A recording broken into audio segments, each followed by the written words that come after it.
बेटा या बेटी उससे आगे निकले। ये सोच पापा की हमेशा से थी, वो हमेशा मुझे ऊंचाइयों पर देखना चाहते थे। आज अगर मैं उनके द्वारा किए गए कार्यों के या जो लक्ष्य उन्होंने प्राप्त किए हैं उसके कहीं समीप भी पहुंच पाता हूँ, उसका अंश भर भी बन पाता हूँ, तो मेरे लिए बहुत बड़े सौभाग्य की बात है। अच्छा, ये मतलब आप लोग को बहुमत मिल गया है, लेकिन चर्चा हो रही है, नीतीश कुमार से बात हो रही है, सरकार बनेगी? सरकार बहुत जल्द बनेगी। कल एनडीए की बैठक है, सरकार बनने में कहीं कोई संदेह नहीं। एनडीए एकजुट होकर हम लोग चुनाव लड़े, एकजुट होकर हम लोग सरकार बनाएंगे, मजबूत सरकार। मेरे प्रधानमंत्री नरेंद्र मोदी जी के नेतृत्व में ये सरकार बनेगी।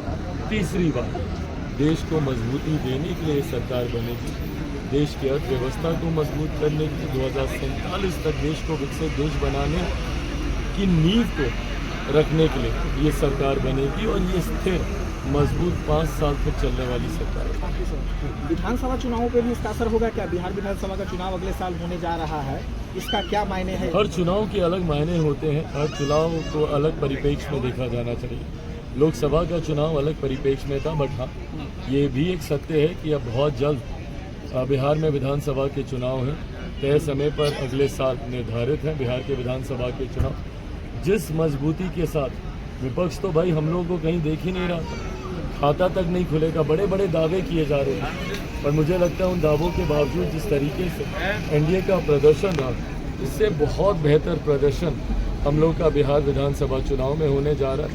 इसी मजबूती के साथ प्रधानमंत्री जी, मेरे मुख्यमंत्री जी, इसी मजबूती के साथ इस गठबंधन में हम लोग साथ मिलकर बिहार विधानसभा का चुनाव लड़ेंगे। ये जो आपको सर्टिफिकेट मिला है, ये सर्टिफिकेट क्या है? जो आपकी विरासत की जो लड़ाई थी, दावा था, सांसदी का ये है या उस दावे पे मोहर है ये सर्टिफिकेट है? मैं यहाँ पे चुनाव जीतने नहीं, दिल जीतने आया था।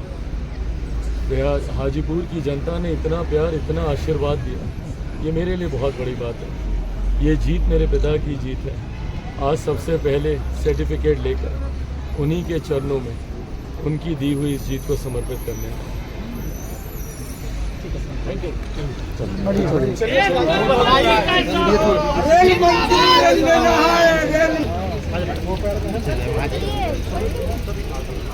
धन्यवाद, थैंक यू। विशु